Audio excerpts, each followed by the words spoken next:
Bienvenue à Habitamac, le magazine de l'habitat. De nos jours, l'accès à la propriété foncière constitue un véritable rêve pour chaque individu. Malheureusement, le contexte socio-économique actuel ne permet pas véritablement la réalisation de ce rêve. Fort heureusement, des concepts ont été mis sur pied par certaines structures et permettent aux populations l'accès facile à la propriété foncière. Aujourd'hui, nous faisons plein feu sur l'épargne foncière. Qu'est-ce que c'est qu'une épargne foncière? Qui a le droit de l'organiser?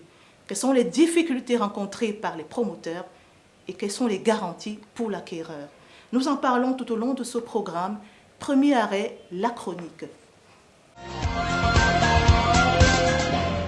Une analyse du cadre juridique et réglementaire des coopératives d'habitat au Cameroun avait pour objectif premier de mettre en évidence la nécessité ou non d'un texte réglementaire spécifique aux coopératives mutuelles d'habitat afin que celles-ci puissent jouer pleinement leur rôle en matière de production des logements sociaux au bénéfice des pauvres.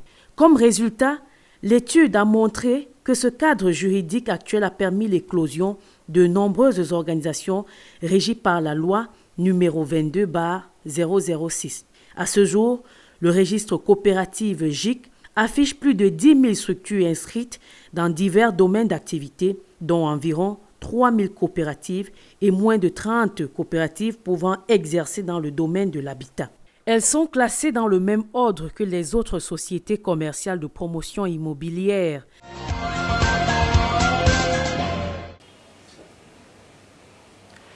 De nombreux citoyens désireux de s'offrir un logement décent se heurtent malheureusement à plusieurs obstacles. Mais la grande difficulté se situe au niveau de l'accès à la propriété foncière.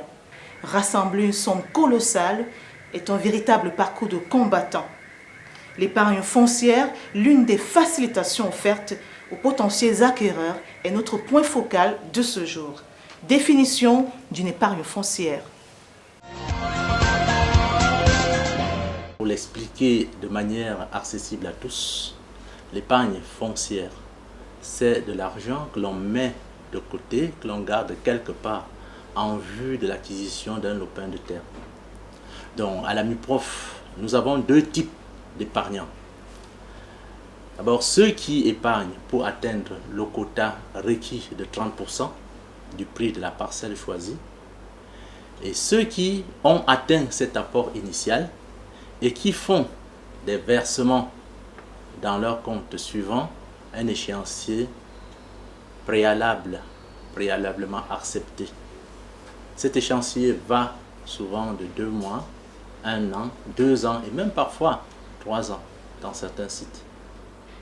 Vous avez besoin d'une parcelle de terre, disons de 160 mètres carrés, qui coûte 632 000 francs, comme ça a été le cas dernièrement à la période promotionnelle dernière. On vous demande de cotiser pour atteindre les 30%. C'est-à-dire, vous devez cotiser 189 600. Si vous cotisez donc 1000 francs par jour, il y a des gens qui optent cotiser par jour. Si vous cotisez 1000 francs par jour, ça veut dire qu'en 190 jours, soit 6 mois, vous aurez atteint le montant qui vous donne droit à la réservation de votre parcelle. Après cela, donc, on vous envoie au REFAMIC. Le REFAMIC, c'est l'établissement de microfinance avec lequel MUPROF a signé une convention. Quand on vous envoie au REFAMIC, vous entendez maintenant avec le REFAMIC pour les 70 autres pourcents. Donc, parce qu'avec le REFAMIC, vous pouvez donc continuer à cotiser sur 2 ans, même sur 3 ans. Mais votre terrain est déjà disponible. Vous pouvez déjà investir sur votre terrain. Voilà. Donc, ce qui signifie qu'en réalité, on cotise d'abord pour atteindre le quota où vous réservez votre terrain et vous ensuite vous épargnez, n'est-ce pas, au niveau de la banque, le REFAMIC, pour solder. Pour devenir propriétaire foncier, certains usagers rentrent dans des tontines et des avances de solde pour éviter des crédits bancaires à fort taux d'intérêt, sans toutefois s'en sortir véritablement. L'option d'une épargne foncière est alors envisageable Mais la question de crédibilité se pose. Alors, qui a le droit d'organiser une épargne foncière? Qui est le promoteur immobilier crédible?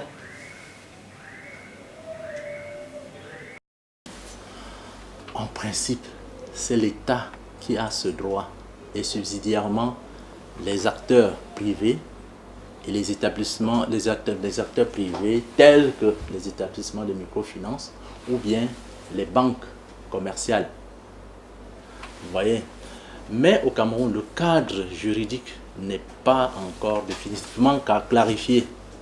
Je vous parlais tout à l'heure de la loi 77/10, ça c'est ce que moi je connais en ce qui concerne cette épargne, parce que l'État, à travers cette loi, prélève donc cette taxe parafiscale, reverse au crédit foncier, parce que pour le moment, le crédit foncier reste le seul bénéficiaire, n'est-ce pas, de toute cette masse d'argent. Et à travers son produit épargne logement, il accorde, donc il en profite pour accorder, n'est-ce pas, des prêts sociaux en vue de l'acquisition et du foncier et même des constructions. Donc ça, c'est ce qui se passe. Il faut relever que vraiment le Cameroun accuse un grand retard dans ce domaine. Ceci parce que dans beaucoup de pays, notamment en Afrique de l'Ouest, les coopératives, c'est les coopératives d'habitat qui organisent et qui mobilisent ce genre de fonds. Et les coopératives d'habitat dans ces pays-là sont légion. L'épargne foncière n'est peut-être pas encore dans nos mentalités et pourtant une voie rapide pour accéder à la propriété foncière, le rêve de chaque individu. Mais comment se déroule une épargne foncière? Très important de le connaître. Toute personne disposant de peu de moyens ou même pas de moyens peut être client à la MIPROF. Donc, je veux m'expliquer. D'abord, la MIPROF fait des grands lotissements, aménage et sort des parcelles de terrain titrées. Parce que tous nos terrains d'abord sont titrés. Bon, vous êtes dans le besoin d'une parcelle. Si vous avez de l'argent, vous pouvez acheter cette parcelle au comptant. Si vous avez peu d'argent, MIPROF vous demande de lui verser au moins de 30% du prix de la parcelle. Donc c'est l'apport initial pour réserver votre parcelle. Donc quand vous avez versé les 30%, on vous fait signer un contrat de réservation. Et ce contrat de réservation, ça vous permet, n'est-ce pas, d'être déjà pratiquement le propriétaire de cette parcelle, parce qu'on ne le revendrait jamais à quelqu'un d'autre. Puis maintenant, on vous envoie à notre partenaire, le Refamic, l'établissement de microfinance de première catégorie dont je viens de vous parler. Le Refamic, vous allez donc prendre les 70% du solde restant en crédit au Refamic. Vous voyez? Donc, ce qui fait que vous prenez donc ce crédit et du coup, vous pouvez déjà investir sur le terrain. Donc, au Refamic maintenant, vous allez vous entendre pour établir un échéancier de remboursement et avec un taux d'intérêt qui est appliqué, n'est-ce pas, sur votre crédit selon la durée ou bien selon le montant à solder.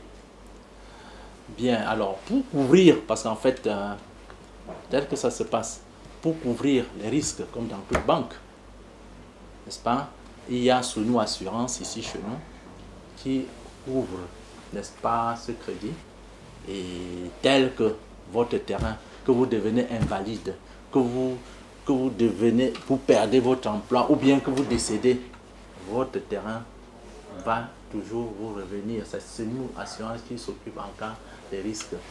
Je dis, première étape, vous venez à la MIPROF, si vous avez vos 30% de l'apport, vous choisissez votre terrain. Vous n'avez pas les 100%. Vous avez 30% Vous choisissez, on vous fait un contrat de réservation. Le contrat de réservation, après le contrat de réservation, on vous envoie donc à la banque. La banque, vous prenez donc un crédit sur les 70% qui restent. La banque vous accorde ce crédit, vous entendez avec la banque pour payer sur 1 an, sur 2 ans, même voire sur 3 ans. Vous voyez? Bien. Une fois que vous avez donc, la banque va vous demander donc de payer, de finir, de payer, de payer le terrain.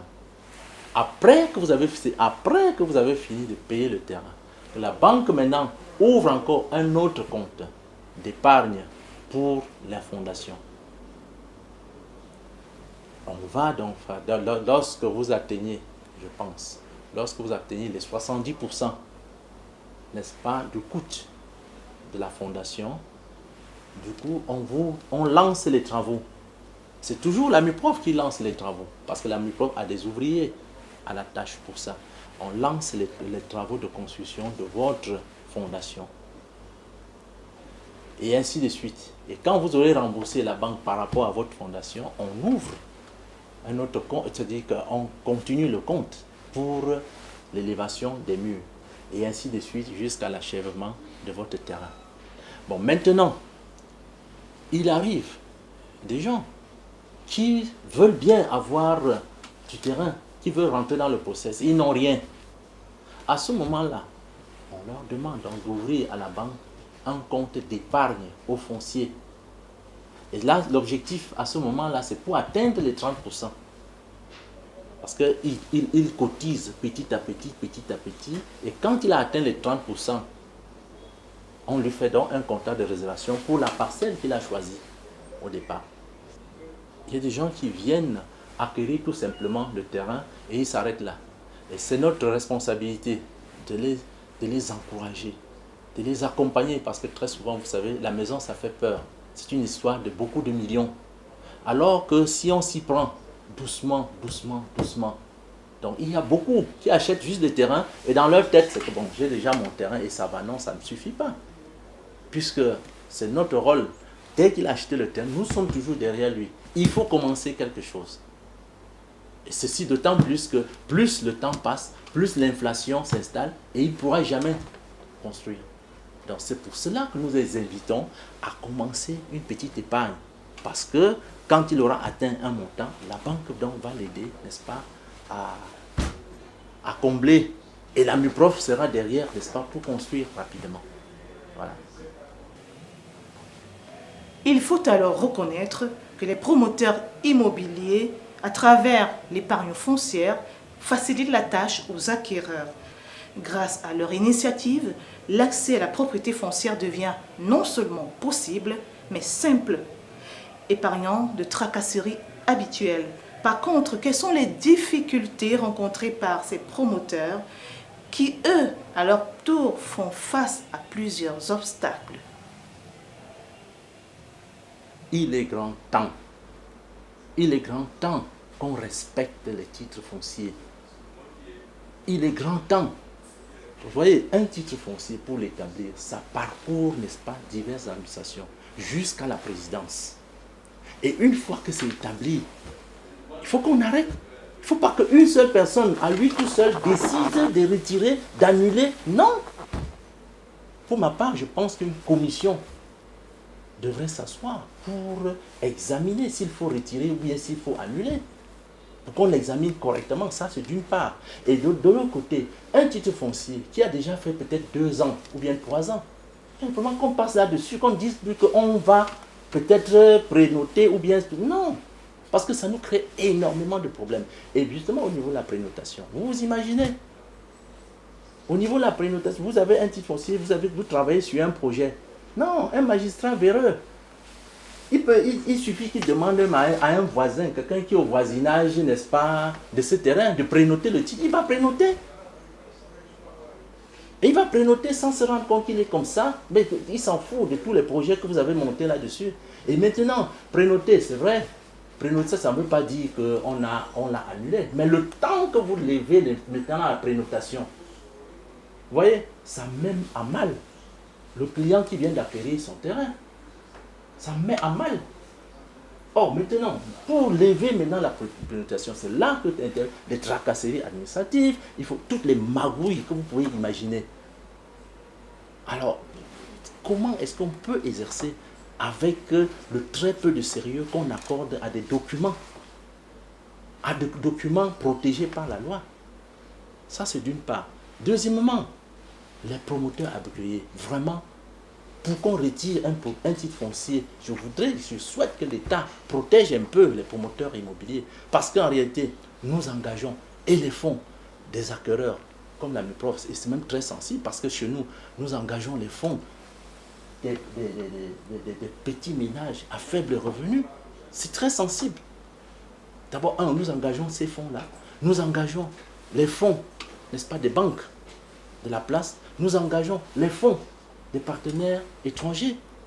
Donc, on demande vraiment à ce que, vraiment strictement, nous soyons un peu protégés par rapport au projet que nous lançons. Parce que l'État doit nous protéger. Pour toucher à un titre foncier dans lequel se trouve un promoteur agréé, nous pensons qu'il faut encore bien réfléchir. Nous pensons qu'il faut mettre en place une commission et qui étudie bien afin de... Mais pas que n'importe qui va se lever un matin, prénoter, retirer, annuler. Non.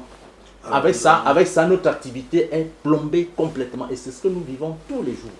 Et pour plus de sécurisation de la profession de promoteur immobilier, ces derniers adressent d'ailleurs une doléance au ministre. Madame le ministre de demain, franchement, nous souhaitons que vous invitez tous les promoteurs agréés autour d'une table. C'est vrai que nous avons été agréés par le MINDU, mais pas par le MINCAF. Si vous pensez que nous devons aussi obtenir des agréments auprès du MINCAF, nous sommes prêts à le faire. Mais de grâce, que nous soyons un peu protégés.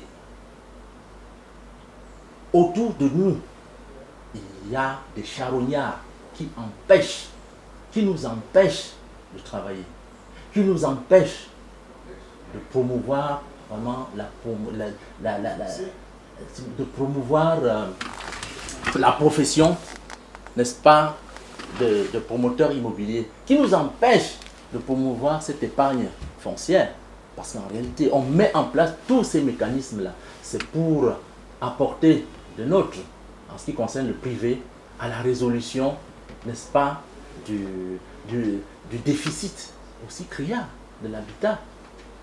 Et je voudrais dire de l'habitat social, de grâce. Faites quelque chose, sinon nous sommes la cible de tous les requins administratifs. Parce que c'est eux qui nous créent le plus de problèmes. Nous sommes la cible de ces de toute l'administration judiciaire, parce qu'en réalité, ce n'est pas normal dans la justice aujourd'hui que 70-80% des problèmes sont liés à la terre. Ça, c'est parce que vraiment, ce n'est pas suffisamment organisé. Aidez-nous à rendre les titres fonciers inattaquables, intangibles.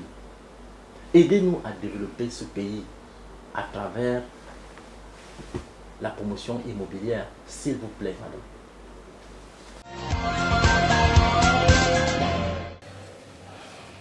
Nous espérons que le message a bel et bien été reçu par le ministre des Affaires foncières. Toute personne remplissant certaines conditions peut valablement nourrir la conviction qu'elle peut désormais acheter un terrain ou construire sa maison grâce à une épargne foncière. Et dans ce sillage, quelles sont les garanties que l'acquéreur ne sera pas abusé? Mais vous savez, il faut d'abord que nous partions dans un environnement un peu, comment on pourrait dire ça, de suspicion en ce qui concerne la vente de terrain. Il y a déjà une petite présomption de faussaire qui plane sur les vendeurs de terrain. Donc, fort de cela, l'acquéreur devrait déjà choisir ce qui posait ses valises. Il faut premièrement s'assurer que ton vis-à-vis a son agrément, c'est-à-dire qu'il est reconnu par l'État et qu'il est bien installé. Ça, c'est très important. Il ne suffit pas que vous voyez qu'il y ait une plaque, agent d'immobilier ou quoi, promoteur immobilier, etc. Pour que vous dites que non, c'est quelqu'un de bien, etc. Non, non. Vous pouvez vérifier, vous pouvez demander à voir son agrément. Ça, c'est la première chose. La deuxième chose, il faudrait que vous appréciez l'assise du promoteur. L'assise en termes de produits. Il vous propose un terrain à Nyom ou des terrains à Nyom. C'est-à-dire que le terrain de Nyom, c'est sur un titre foncier. En cas de problème, vous n'aurez plus d'autres options. Il faudrait que vous ne partiez que chez des promoteurs qui disposent de plusieurs formules. Un terrain à Nyom, un terrain à Soie, un terrain à ceci. Parce qu'en cas de difficulté sur un terrain, on peut faire des substitutions et vous donner un autre terrain. Il faudrait également que vous appréciez la fourchette financière, la capacité financière du promoteur. Si vous voyez un délinquant débrouillard, etc., chez qui vous sortez des millions et vous donnez, en cas de difficulté, vous ne serez plus à même de rentrer, de recouvrer votre argent parce qu'il ne pourra pas vous le restituer. Donc, il me semble que c'est très important de vous assurer d'abord que vous avez en face de vous quelqu'un qui est réputé, c'est-à-dire qui a l'agrément. Deuxièmement, qui vous propose plusieurs produits. Troisièmement, qui a une capacité financière telle qu'en cas de difficulté, il pourra vous rembourser sans grande difficulté. Les fleurs embellissent notre intérieur et même notre extérieur. Mais sachez que certaines fleurs sont appropriées pour l'intérieur et d'autres pour l'extérieur. C'est la rubrique déco maison. Regardons plutôt. Voici une plante qui pousse à peu près partout. Cette plante, ça se trouve partout. Et c'est cette plante qu'on parle la haie dans nos jardins. Il y a le jaune ici, il y a le vert, il y a le panaché. Et cette plante s'appelle durantin, ça c'est durantin jaune. Et le vert, on appelle durantin vert. L'autre on appelle durantin panaché. Ça se trouve à peu près partout. Rares sont les gens qui construisent la maison sans mettre cette plante. Parce que c'est très joli, surtout quand ça aime beaucoup le soleil. Quand tu plantes ça bien, tu tailles ça, vous voyez même vous-même comment ça frappe. C'est le soleil qui rend plus beau au contraire. Donc cette plante, ça ne peut jamais aller à l'intérieur de la maison. Vous mettez à l'intérieur de la maison, ça va faire 3 jours, ça va mourir, ça va sécher. Donc c'est un peu ça. Voici une plante de la nature toute verte. C'est une plante qui part à l'intérieur, à la véranda. Même là qu'il y a la clim. Surtout là qu'il y a la clim, ça rentre encore, ça plie, ça frappe beaucoup. Ça ne meurt jamais. Quand on met à l'intérieur. Étant à l'intérieur de la maison, on déchire le sachet. On met dans le pot avec le compost. On arrose ça à l'intérieur de la maison 3 fois par semaine. Et vit sans souci. Toujours portant, vous voyez là. Donc, cette plante, c'est une plante que, quand tu fais beaucoup de mauvaises choses là, tu plantes ça, ça ne peut pas pousser. C'est un secret dans le jardin. Et il y a beaucoup de clients, quand ils arrivent, ils achètent des plantes. Ils plantent, ils peuvent planter chez eux, ils reviennent et ils nous demandent. Mais vous avez un secret, vous plantez et chez vous, on achète, c'est beau. Mais on a vu à la maison, ce n'est plus beau. Qu'est-ce qui se passe? Il y a tout de petits secrets.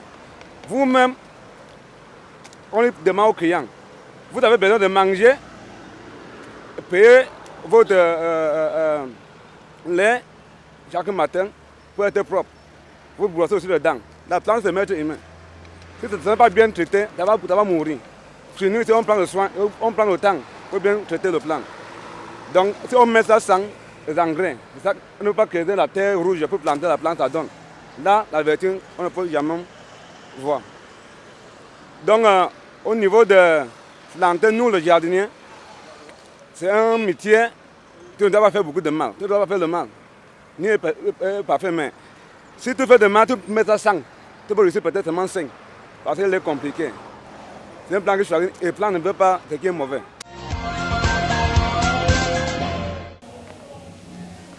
Nous constatons que les fleurs réagissent aussi selon l'environnement dans lequel elles se trouvent. Superstition ou vérité, jugez-en vous-même. Sur ce, nous mettons terme à cette édition d'Habitat Mag. Nous retenons qu'il y a encore du chemin à faire pour que les choses soient mieux organisées dans le secteur de l'immobilier. Au revoir et à très bientôt pour notre numéro d'Habitat Mag.